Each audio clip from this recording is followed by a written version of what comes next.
How to play Meowdoku. So the first thing that you need to know is that for every color there is one cat. So for example, you see at the top this dark green square. There's only one square that's that color, so I know that there's definitely a cat in that square. But once you get the cat, first of all, X out all of the squares that's touching a cat. So the cat that we have right now is touching these squares.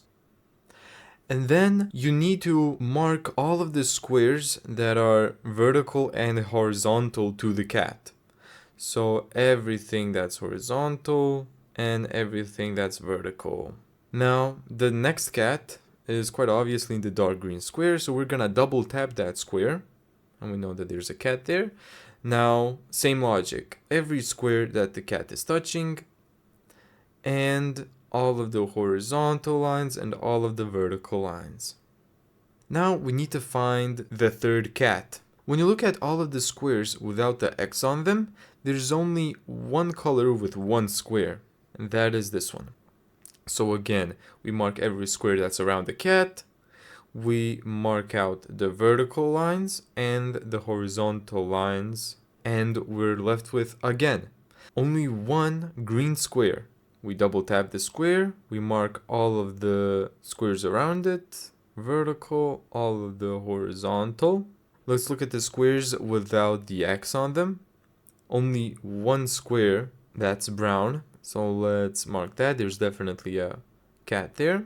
Again, mark all the squares around the cat, all of the horizontal lines, all of the vertical lines, just like that. Now again, we look at all of the squares without the X on them. We see where there's only one square per color, and that is yellow here. Let's double tap that.